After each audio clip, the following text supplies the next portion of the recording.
Hello everyone, it's 12 noon and time for us to start. I'm Jim Lewis, President of the Lewis Institute, and I'll be leading this webinar on managing risks in projects. And the Lewis Institute is a registered education provider, so you will receive a PDU for attendance if you need it. And the webinar is also co-sponsored by NC State University's Office of Professional Development. So, I want to begin by just showing you a few slides that illustrate the ultimate in failure to manage risks properly. I'm not sure where this happened, but I think it was Singapore. A friend of mine over in Singapore sent it to me. And what you have here is a car submerged underwater. There's a fellow standing on top of the bottom of the car. It's upside down in the water, and they're getting ready to lift it out with a crane. So, I don't need to comment on these next few slides. I think they speak for themselves.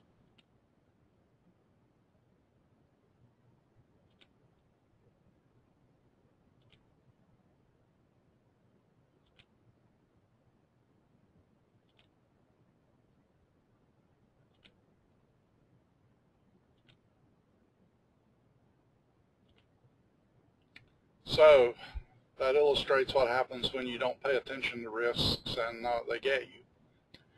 We've all been aware of Murphy's Law probably ever since we were very small, and Murphy's Law essentially says whatever can go wrong will go wrong. And of course there are people who don't believe it's quite that bad. It's sort of the difference between the optimist and the pessimist. But as the third owl says here, Murphy was an optimist, so I guess this one is the ultimate pessimist.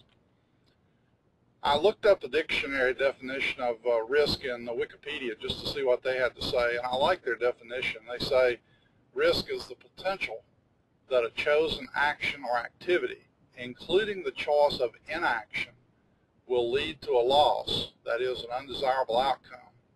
Potential losses themselves may also be called risks, and almost any human endeavor carries some risks, but some are much more risky than others. So you notice that even not taking an action has risk associated with it in some cases. So it can either be an action or an inaction.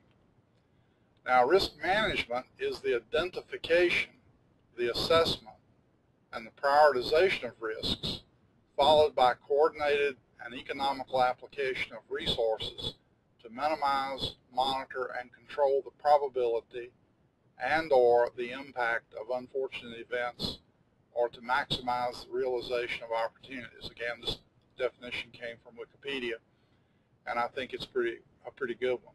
So it's not enough just to identify risks. We also have to assess the potential for damage and prioritize them and then do something about them. So that's what risk management means. Now, there's also the term threats, and people sometimes are confused about the difference between a risk and a threat. And so, as a simple example, the owl says if you fall off your limb, that's a risk, but if a fox tries to catch you, that's a threat. So threats are things that are done by other either people or organizations or entities of some kind.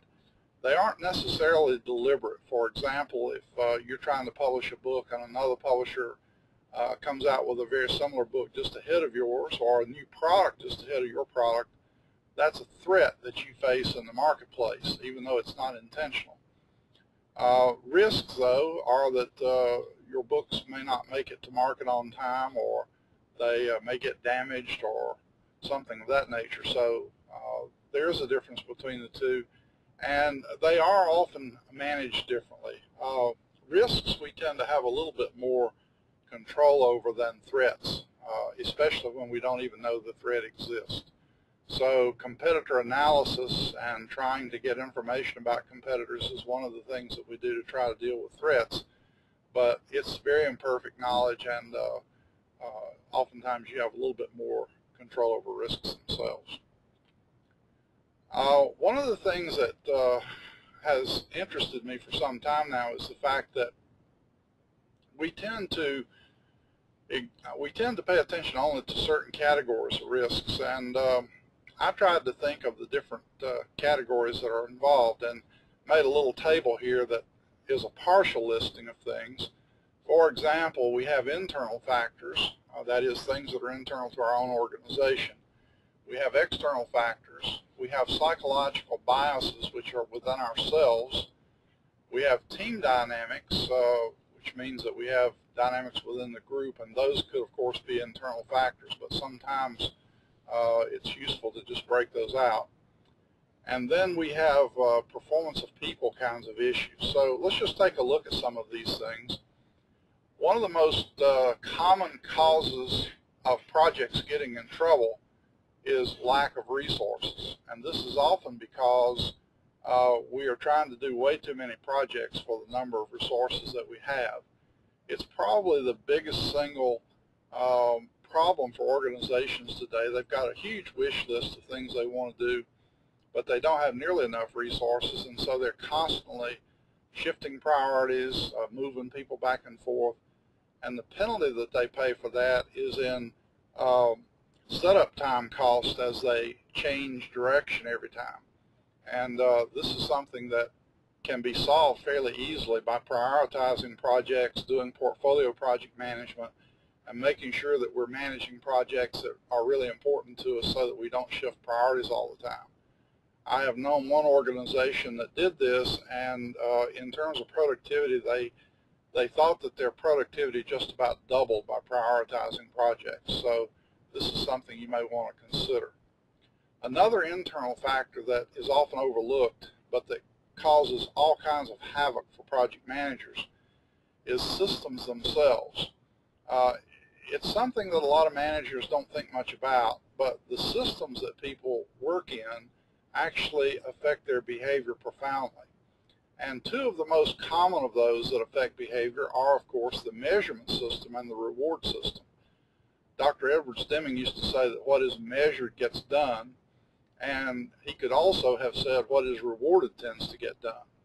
So imagine being part of a multi-divisional organization and trying to draw resources from several of those different divisions, which are dispersed around the world, in many cases globally. And the local managers are being measured for performance, which means that if you take their resources for your project, it may affect their performance measures adversely, which means, of course, that they're not going to give you those people willingly. And so projects that are staffed with resources from a lot of different divisions, where the project itself is not the primary objective of that division, they're going to have a hard time staying properly staffed, properly resourced. And only senior managers can do something about those measures. And one of the things that sometimes has to be done is to make it clear that people will be measured for how well they support projects, because projects in many cases are their lifeblood, and only if they support projects properly will they get done. Now, in a similar way, if you reward people for doing something that you don't want, that's what you're going to get. And so you have to be careful that you are rewarding people for what you want. And even in a single division of an organization, we often have the same kind of a thing where functional managers are providing resources to projects, and that functional manager is being rewarded for optimizing department measures, not project measures.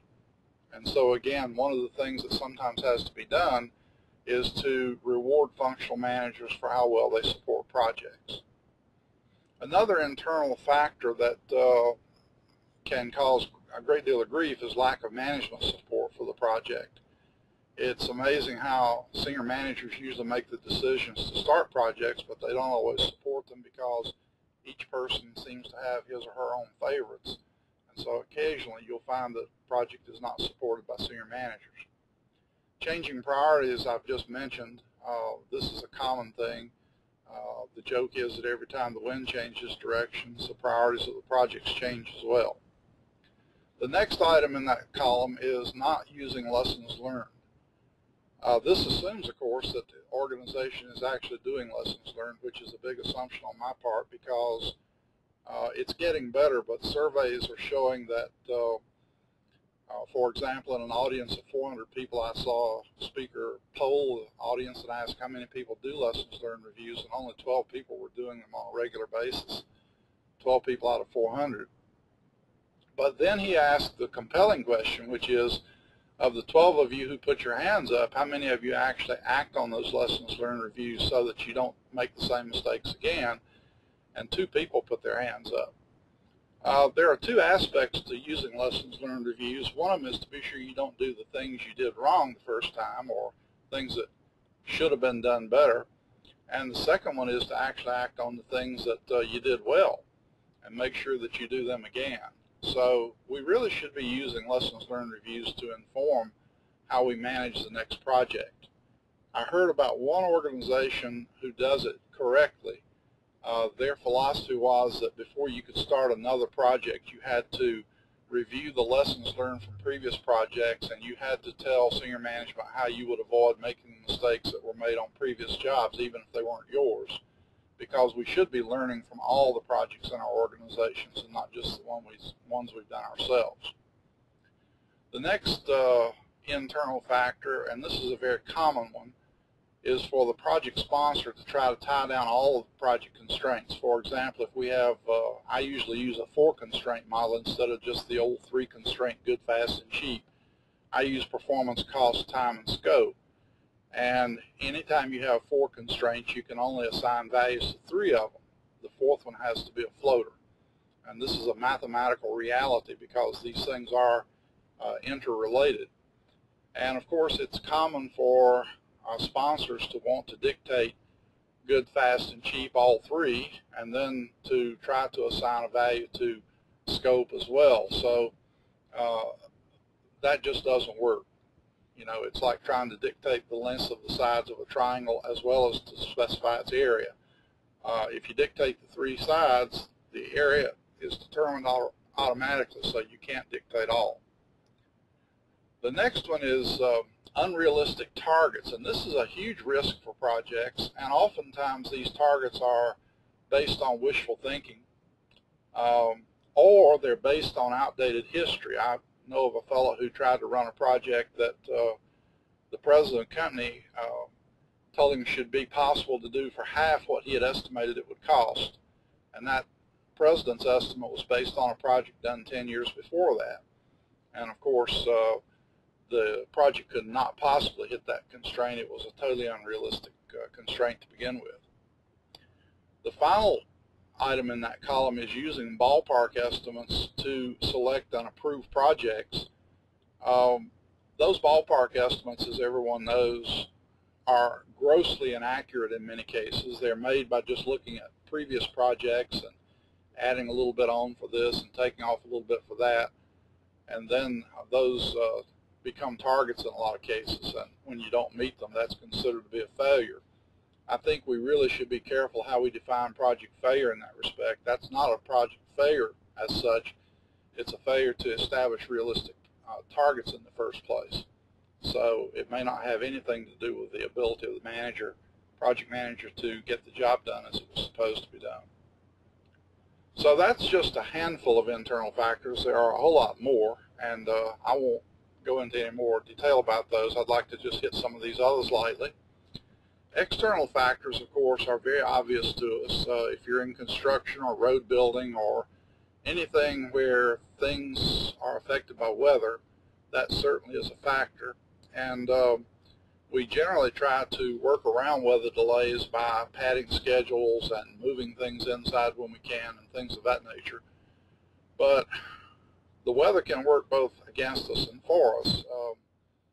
Maybe 10 or 15 years ago, I was in Milwaukee one summer, and they were doing a great deal of road construction, and they told me that it was all ahead of schedule. And the reason it was is because they had taken weather data for the past, and they had padded their schedule accordingly, but it hadn't rained for days and days and days, and so they were all ahead of schedule. And so it can work for you, but generally speaking, it goes the other direction. Suppliers, of course, can be a major external factor if they don't deliver things on time. One of the ways that you try to manage the risk of a supplier dropping the ball on you is to be sure they're not on your critical path in your schedule. And also, the enlightened way to deal with that is to have them practice good project management the same as you do. It's amazing how a lot of suppliers don't manage projects except with the seat of the pants. And if you can get them to manage projects the way Ford Motor Company did at one time, they would have the supplier actually send them a critical path schedule that they would integrate into their master plan, because that supplier is essentially a member of the team. And they then had to report status and progress exactly the same way that Ford was tracking their own progress. Finally, or next in the list, is the environment that you work in. You can have an environment where labor is scarce, or some competitor moves into your location and starts stealing people from your company, or you can have an adverse tax base or something of that nature. So sometimes environment is a factor. And one of the more insidious causes of problems for projects is stakeholder pressures. I've always thought that the stock market is legalized gambling in this country, and stakeholders are interested, well, I should say stockholders, who are some stakeholders. Stockholders are always concerned about profitability of the or price of the stock, and they want you to show an increase in stock price. They don't care about projects. And of course, we do short-term things inside companies to maximize stock prices at the expense of projects. But we also have stakeholder pressures that cause a great deal of difficulty for us. Years ago, the Pentagon was being renovated before 9/11 took place, and I was working with some of the people on that project to help them learn how to do project management better. And the colonel was telling me that although he was supposed to be the project manager, he didn't have time to run the project because he spent all of his time on Capitol Hill trying to answer to 4 stakeholder groups. And so he had a civilian who was actually managing the project on a day-to-day basis. The colonel was busy trying to keep people satisfied with things that were going on in the job. For example, as you renovate one wedge, there are 5 wedges in the Pentagon. As you renovate one wedge, you have to move people out to temporary headquarters. And some of these folks were unhappy with the temporary headquarters that they were in because they weren't quite as plush as the one that they had at the Pentagon. And so they're complaining. And so it was a big political game. And it is amazing how much the effect, how strong the effect can be from stakeholder pressures on projects. So if you are subject to those kinds of things, stakeholder management becomes an 80% job sometimes. So if you're not into politics, project management in an environment like that may not be your bag. Excuse me. The next column is psychological biases, and this is one that I am absolutely convinced is generally overlooked in managing risks in projects. Now, some of you know that I have a doctorate in psychology as well as an engineering degree, electrical engineering degree. And so when I was in graduate school, some of these biases were things that I studied. And the first one listed here is one that is very, very prevalent in organizations. It's called the actor-observer difference in attributions. Now, here's what that means. As we watch people in organizations, or as we behave ourselves, we try to determine the causes for other people's behavior, or in some cases we try to determine the causes of our own behavior because they're not always clear. And this is called attribution, or attribution theory is the discipline that studies it. And if something goes wrong in an organization, the person involved in doing the wrong thing will generally attribute the cause of the wrong behavior to something in the environment. Something went wrong, something kept him or her from performing as they would like to have performed. So that's the actor's perspective. The manager of that person, in this case we'll call that person the observer, will almost invariably attribute the cause of that person's behavior to him or her. Now there's a simple reason. This is not malicious. It's not even conscious. That's why it's a bias. Biases are things that we generally don't know or we're not aware of consciously. But what's going on is the actor, that is the employee, the project manager, whoever it is the most salient thing that is seen by the observer, in this case his or her manager. They don't see the systems that the person works in. They don't see the environment. They don't see the context. And so as far as they're concerned, they watch the person act and they figure, okay, you could have done that differently. Well, from the point of view of the actor, they couldn't have done it differently because they were responding, making the best decision they could at the time. And so this actor-observer attributional difference shows up an awful lot, and what it means is that if there truly is a system issue that is affecting the behavior of the actor, only the manager is able to fix that in a lot of cases, and if they don't believe it happened, or if they don't believe that's the factor, they won't do anything about it. Dr. Deming used to demonstrate this by showing that if you took a bowl of beads with some red beads and white beads in it, and the red beads represented bad parts, and he gave a person a paddle with holes drilled in it and said, dip this down in the bowl of beads and pull it back out, and of course beads will sort of adhere to the holes in the paddle. And he said red beads represent bad parts, so you don't want to bring any red beads out. Well, of course, he said there's 10% red beads in the bowl, and people would pull the paddle out and count them. And of course, you would get about 10% red beads in the mix. And Dr. Deming would say to managers, now your job is to make sure that people don't make mistakes, so you need to fix the system so that they can't make mistakes like that. Well, of course, as long as you got 10% red beads in the bowl and you got a paddle that's got holes in it, you're going to make 10% defects. And the message from Deming was that management has to fix systems so that they're capable of zero defects before workers can do them. And of course, in a system like that, it's rigged. So actor-observer differences show up in the systems that we have, and the reward systems that I talked about earlier affect performance. And so be careful about watching your people and concluding that it's their fault that things went wrong, because in many cases they are correct in saying something in the environment made it happen, or something in the system made it happen. There's another bias called the anchoring effect, which is that if you ask people a question incorrectly, you'll bias the answer they give. For example, if you say, do you believe that the percent of beads in this bowl is greater than 10%, less than 10%, or could it be as high as 50%? The higher the number that you present to people, the higher they'll estimate the percentage of beads.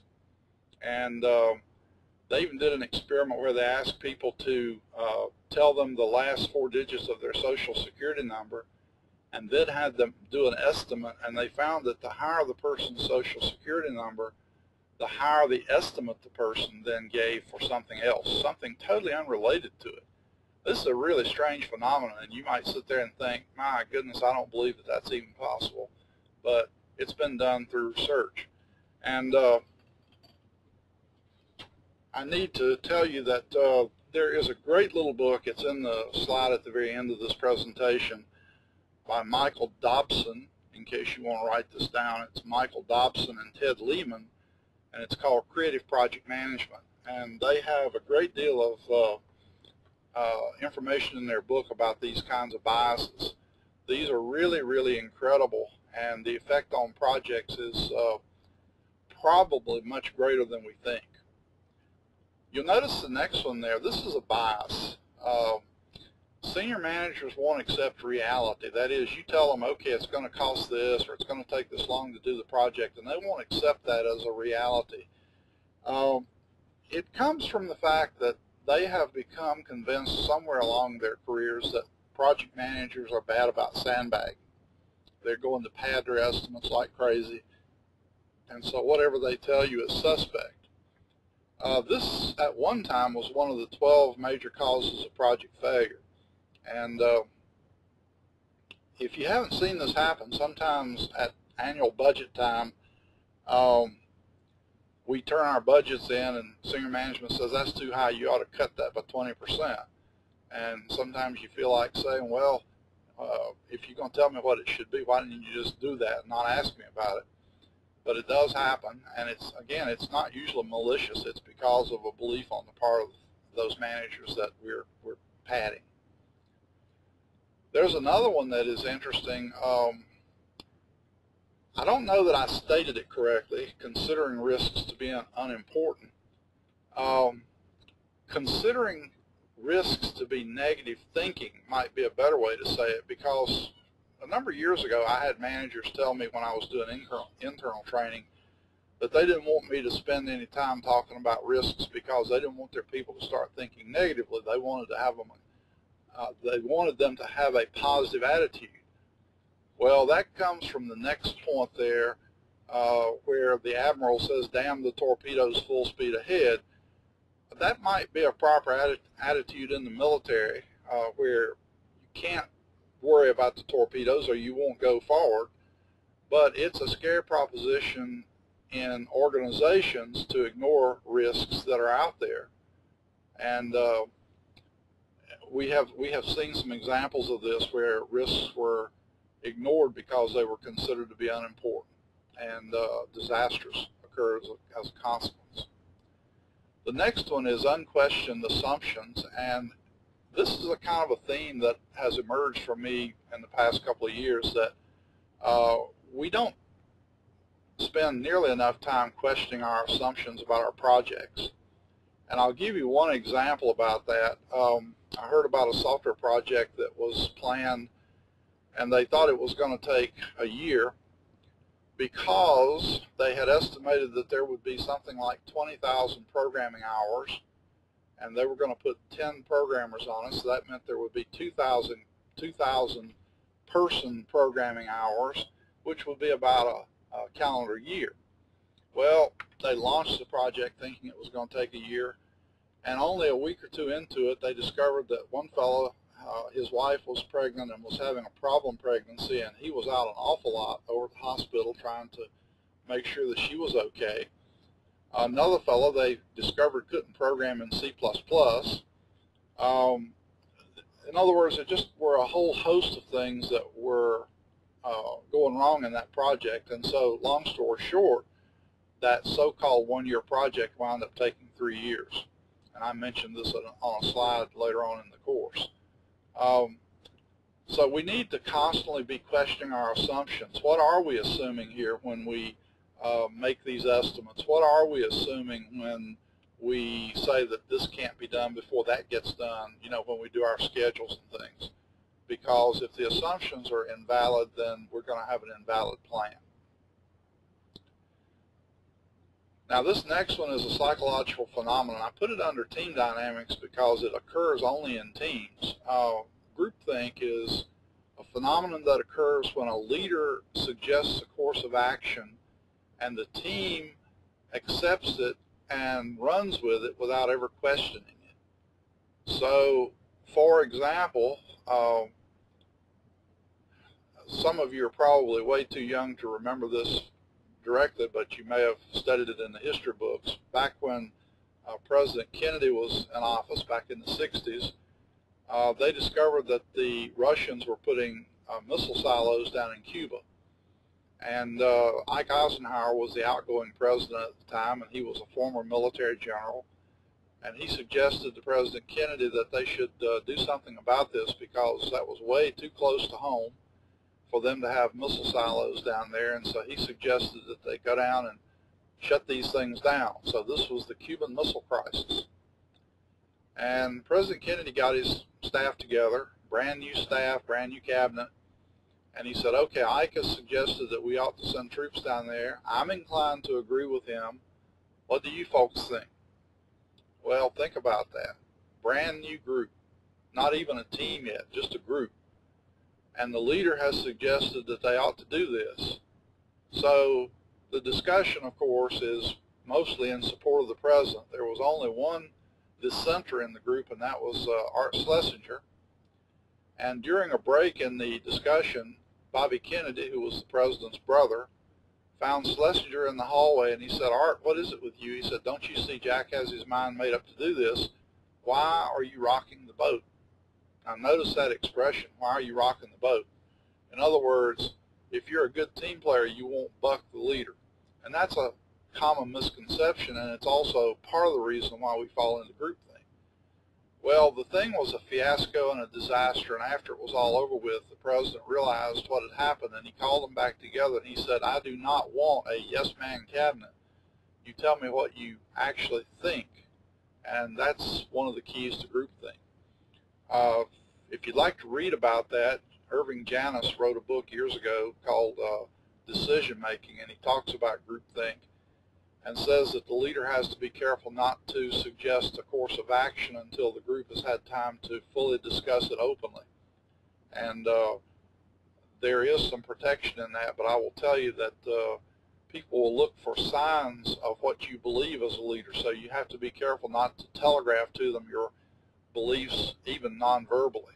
And that would take a seminar to discuss, so we'll just kind of leave it at that. Be careful of groupthink. Be careful of suggesting to your team that something should be done a certain way, because unless you're in a very open culture where people are willing to say, I don't think that's correct, which is true in some science cultures, people will disagree with you. But unless you're in a culture like that, groupthink can be a problem. Risky shift is a tendency for a group to take more risks by themselves than they would individually, and to sort of downplay the risks that are out there. Again, it's sort of that damn the torpedoes, full speed ahead mentality, the macho mentality. We're not worried about that stuff, you know. So watch out for risky shift and make sure that people don't fall into that. Conflict within a team can be a major source of risk. I've concluded years ago that most of the problems we have in organizations don't have to do directly with technology. They generally have to do with people issues, and we sometimes hear them called personality conflicts, which occurs later down in the list.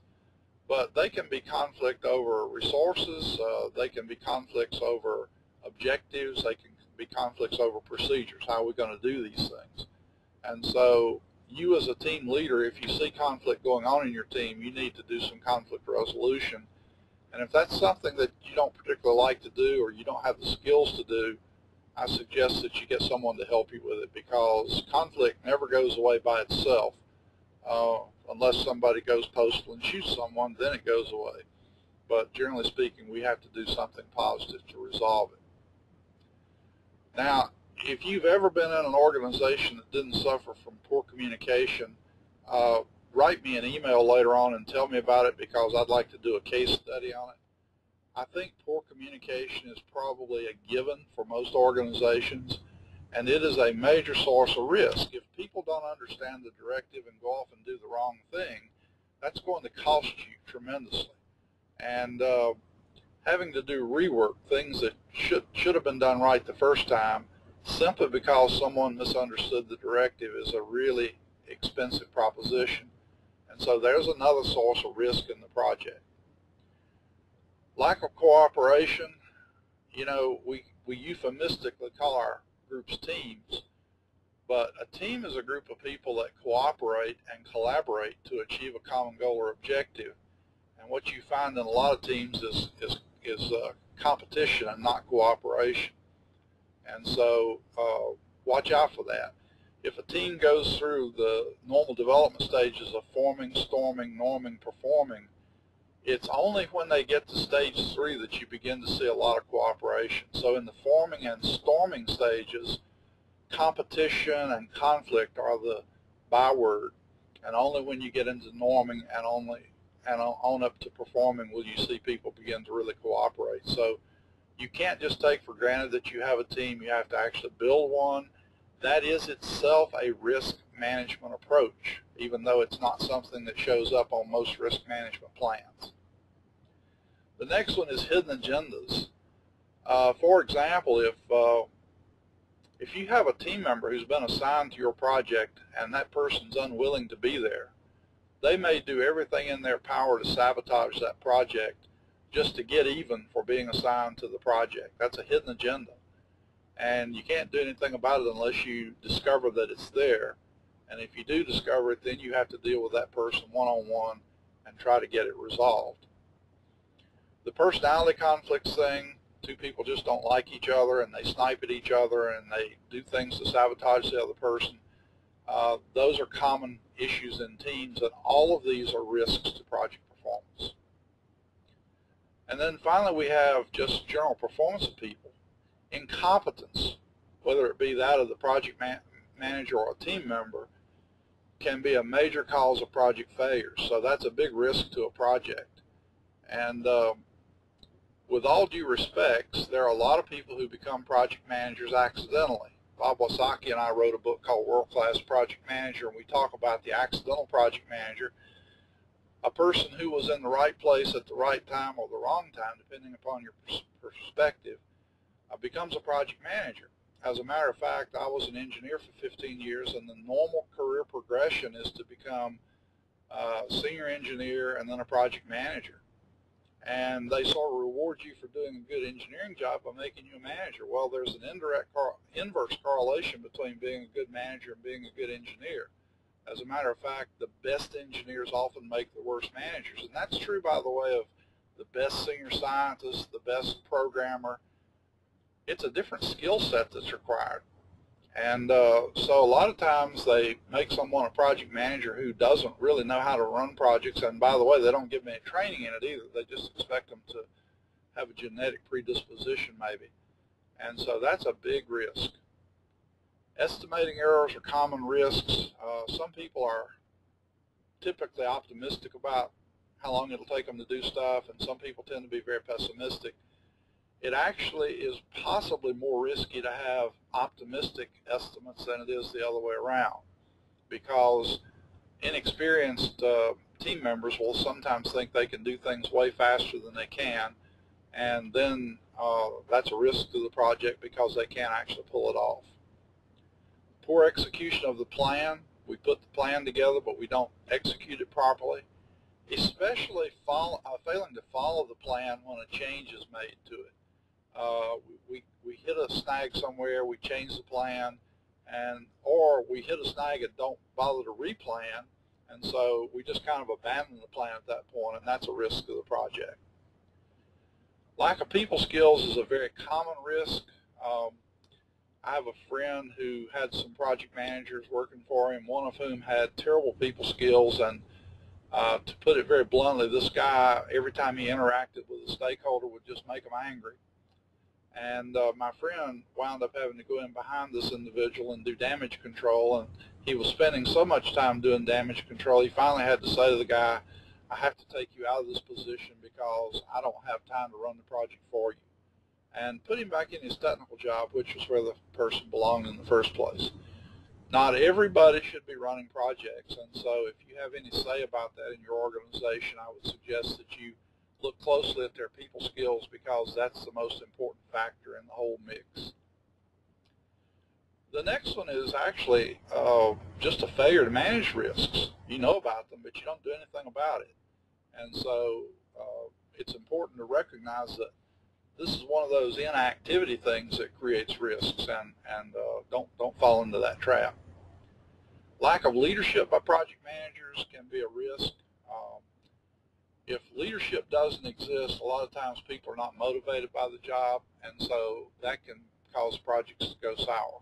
So try to exercise not just management but leadership. The next one is the project manager has no authority.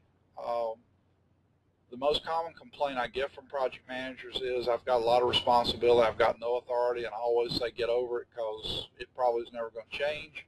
It's the nature of the work. But it's also an exaggerated concern. No, you don't have any authority directly over people, which is why you have to use influence, and that is why you need good people skills, because you can't just tell them what to do. But having said that, I've had the opportunity to talk to a number of CEOs who have told me that their authority did not guarantee that people did what needed to be done.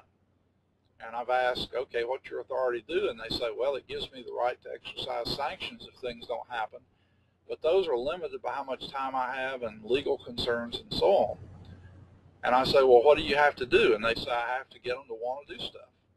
So in the end analysis, even CEOs have to use influence rather than authority in order to get things done.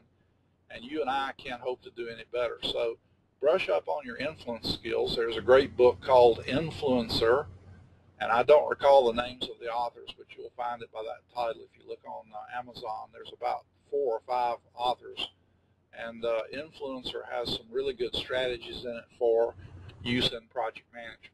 So I would highly recommend that to you. Okay, so now we've identified sources of different kinds of risks, and so let's look at the process of managing those. The steps are to first of all identify risks, then to assess the potential for impact to the project, and then do something to manage them. Okay, so let's take a look at identifying. You can say simply, what could go wrong, as a way of identifying risk. Now that means that for every one of those items in the table I just went through, you could ask, could that go wrong, or could that be an issue in this project? And if it is, then you put that down. The next step then is to assess these risks, and we look at 3 factors. The first one is, what's the probability that the event may occur? So what's the probability that it may occur? And I'll show you how to do that in a moment. Next one is, what will be the severity of the impact if it does occur? There are things that might occur, but they don't have any impact to the project, and there's some things that have very low probability of occurring, but if they do happen, they're showstoppers. And so we'll see how that works. And then the next one is, can you detect it before it happens? That is, can you see it coming? That's like, can you tell there's a tornado coming toward us? And if there is, we can get prepared to hide from it or move out of the way or whatever. However, there is also post-detection. If we can see it coming, that's called pre-detection. Post-detection is, can we tell it happened? Well, I'm sure you know if a tornado hit us, we know it happened, so post-detection is a no-brainer in that case. It's pre-detection that we generally care about in projects. Now, post-detection, on the other hand, is often a factor in manufacturing. For example, if you've manufactured a product that has a defect inside and you can't detect that defect and you ship it to the field, it can cause warranty expenses. It could even cause loss of life in some cases. And so post-detection is a real concern to folks in manufacturing. But in projects, you're normally going to be looking at pre-detection. Okay, so don't worry about the post-detection as a rule. Okay, so what do we do about estimating these things? We estimate probability, severity, and detection using tables.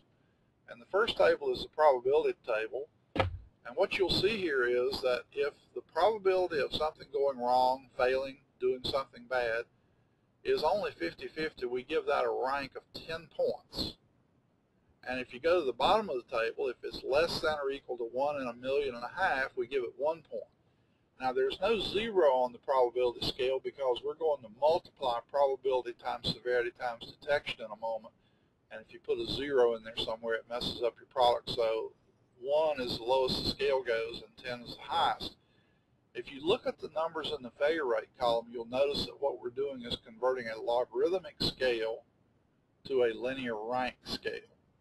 And as I say, even for a 50-50 probability, we get a rank of 10. So anything that's got a 50-50 probability, that's as high as we give it in the table. And I'm going to tell you one concern I've got about these things. When we discuss these, people sometimes get hung up on, is it a 7 or an 8? You know, in the first place, we're guessing at this thing, and so it doesn't make a whole lot of sense to argue about, is it a 7 or an 8? Now, it probably does matter if it's between a 4 and an 8, or a 1 and a 5, something like that. But looking at adjacent numbers, you shouldn't quibble about that too much. As a matter of fact, you will see in a moment, there is an argument that says, since we're guessing at these probabilities anyway, why don't we just talk about low, medium, and high? Low is a 1, 5 is a medium, 10 is a high. And that makes an awful lot of sense, because if you put the exact numbers in, it suggests a precision that doesn't exist. Now, think about that. A precise guess, that's an oxymoron. There is no such thing as a precise guess. All right, the next thing we look at is severity. If the thing happens, how severely will it impact the project? So A 10 is a showstopper. As it says, the project will be severely impacted, possible cancellation, and maybe with no warning. So this is a real big showstopper. Down at the very bottom, if it has virtually no effect at all, it's a 1. Or if it's an impact so small that it will be noticed only by a very discriminating customer or stakeholder, we give it a 2. And so again, low, medium, and high might make sense for these as well. All right, the next one is detecting. Can we detect that it's going to happen? This is kind of a reverse scale. If it's certain that we can detect it, we give it a low number. If it's uncertain that we can detect it, we give it a high number. So if you think about it, that makes an awful lot of sense. All right, now what do we do with these numbers? Well, first of all, let's take an example. Here's our owl looking at possibilities, and the events are you could fall off your limb, you might fly into a tree, you might get lost somewhere. And he or she and the group have estimated that the probability of falling off a limb is fairly low. It's a 3. But the severity could be fairly high. You could get hurt pretty badly, so they gave that an 8. And by definition, you probably won't know you're going to fall off the limb ahead of time, or you could probably prevent it, so that's a 10. Now what you do is calculate a risk priority number on that row by multiplying probability times severity times detection, and you get 240 points. That's your RPN for the falling off the limb. Flying into the tree has a more moderate probability of 5, a severity of 10, but you can generally see that you might do that if you're paying attention, so it's not a 1, it's a 2,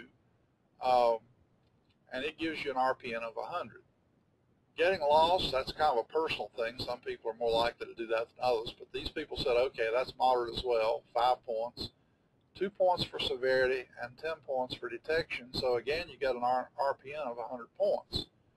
Now, as the owl says on the left, would you rather fly into a tree or get lost? They both have the same RPN, and what that illustrates then is the absolute magnitude of the number is not what you have to pay attention to, although the 240 point thing is by far the highest number, okay? And yet the flying into a tree is a total showstopper because it's got a severity of 10. And there's a basic rule, which I'll show you on the next slide, and I'll back up. I'm sorry, two slides over. When severity is somewhere in the range of 7 to 10, no matter what the probability of occurrence, you should take steps to avoid it or minimize the impact of the event should it happen. And I'll come back and point that out again in just a moment. But let's back up. You notice that the reason flying into a tree is worse than getting lost is because of the severity of the impact. Generally speaking, getting lost wouldn't have nearly as high severity, but it also can't be detected until it happens. So this is the essence of doing these kinds of calculations. And what I have found is the discussion that takes place as people go through these is probably more important than anything else, because if we discuss them, then by definition, they're not showstoppers when they happen in the sense of surprise. You don't get blindsided by them. So discussing these things and trying to reason what they should be is a very useful thing. Okay, so I said that you can use just probability and severity and forget about detection, because in many cases detection is not very easy to do.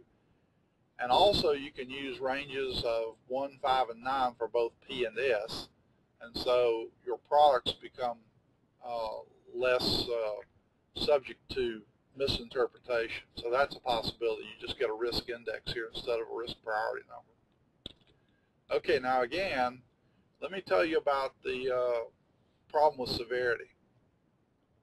What we have found is when people think that a probability is very low, they tend to do stupid things. That won't happen to us, or that won't happen to me, so they do stupid things. Again, some of you may only know about Challenger from the history books. Those of us that were in college in the 60s, 70s, 80s, we saw these things happen. And of course the Challenger blew up because there was an O-ring seal between sections of the rocket that failed. And during the launch discussion, what had happened was the temperature outside had dropped down to freezing, and they had never done a launch at freezing temperature. And so the question was, do you anticipate any issues with anything about the rocket? And the question came up, what about the O-ring seals? And the engineer from Morton Thiokol, who built the seals, said he didn't know. He didn't have any data at 32 degrees. He didn't know if they had integrity or not. Well, there was a great deal of pressure on that team to launch that day because they had missed several launches and they had egg on their face, so to speak.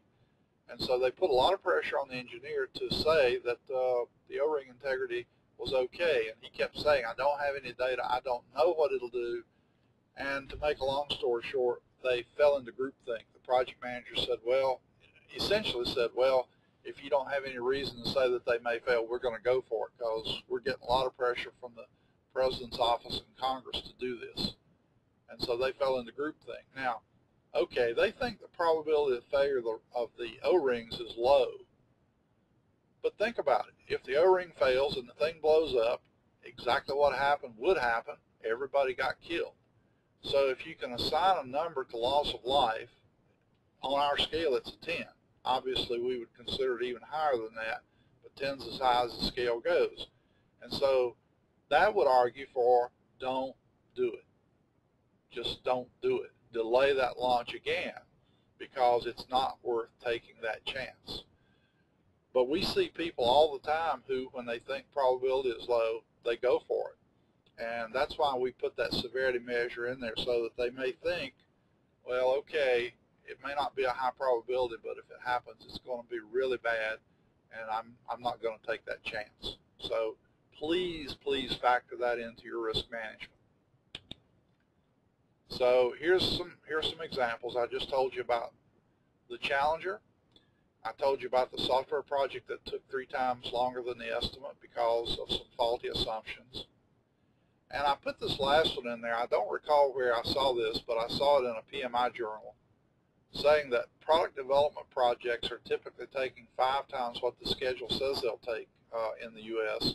And this was several years ago, and to be candid, I don't think it's improved a great deal because we're still seeing about the same number of project failures that we've always seen. And one of the reasons why this is happening is we're trying to do too many projects and we're trying to juggle too few resources for the number of jobs we have. So I would suggest that one of the most important things you can do to keep this from happening is to set up a project selection and prioritization system. It has to be done jointly by senior management, marketing people, stakeholders of all kinds, so that you make sure that you're doing the right mix. But project portfolio management is an extremely important thing to do in an organization, not only to get the best bang for your buck, but also to manage risks better and to make sure that you can really deliver what you say you're going to do. Here are the standard responses to risk. You can mitigate it, which means you try to deal with it. You can accommodate, which means accept and live with it, and we do this every day when we get in our cars. We know that there's a chance we might have an accident somewhere, some idiot might run into us, or we might run into a tree, but we think it's fairly low, and so we don't bother. We just live with it. John Madden, of course, will not accept the risk of a plane crash. He says, okay, I know that the probability of a plane crash is lower than having an accident in my car, but I also know that the severity of a plane crash is way higher than most car wrecks. And so I might survive the wreck with my van, but I probably wouldn't survive a plane crash. So he chooses not to accommodate and accept that risk. He drives everywhere. The next one is transferring. We do that with insurance, or we do it by contracting out work to someone else. That way they assume the risk and we don't. The next one is to ignore the risk, and that's very dangerous, as I've said earlier. The final bullet point is to try to avoid or prevent a risk in the first place. And I put that last, even though it should be the bullet up above, simply because it seems to me that if you can avoid or prevent a risk, that's always the best course of action to try to take, unless it takes more effort and costs more to do that than to accept the risk and live with it. so you have to make a judgment call there. Okay, so that's the basics of the risk management approaches. I have a few references here. My book on, I call Project Planning, Scheduling, and Control, 5th edition, which came out early last year, covers risk management in some detail. I also have a book, a Kindle ebook on Amazon called How to Create an Environment for Successful Projects. And the environment itself does exert a fair amount of influence on project risks, and so if you can create a better environment for projects, your risks go down automatically. And then the book I mentioned earlier about psychological biases by Dobson and Lehman, that's not just a book about psychological biases. It is about creative project management, but it does have a fair amount of information in there. And in the back of their book, they have a list of some of these common biases, and they only get up through, I think, the letter B, and they tell you that if you want to see the remaining about maybe 90 of those, go to their blog, sidewiseinsights.blogspot.com, and they discuss those on their blog. Okay, so those are some sources. Okay, for those of you that live within distance of the NC State University campus in Raleigh, we will be doing our Project Management Tools, Principles, Practices on June 4th through the 6th. We do that 4 times a year, and we do cover risk management there. If you want information on courses that we offer in that series, go to the continuingeducation.ncsu.edu website and look for the certificate program, and you can register for that course online. I will post these handouts in the next few days, and I will send all of you an email telling you how to download the handouts so that you can retrieve some of this information in case you miss it or didn't get it copied correctly. And I'll also be sure that you have this registration number. My registered education provider number is 1302. This course is registered as Web 1113. So if you're trying to claim your PDU with PMI, I believe this is a Category 3 PDU, and you simply look or enter it as Web 1113 under my registered education provider number 1302. Thank you very much for attending. We've got only about 1 minute. If you have any questions, email those to me at lewisinstituteinc@yahoo.com, and I'll try to answer them for you. That's Lewis Institute Inc., LEWISINC @yahoo.com, and I'll try to answer your questions for you. Thanks so much for attending, taking time out of your day, and good luck to all of you on your projects. If you have questions, drop me a line, share your insights with me. I would be glad to hear from you. Thank you very much.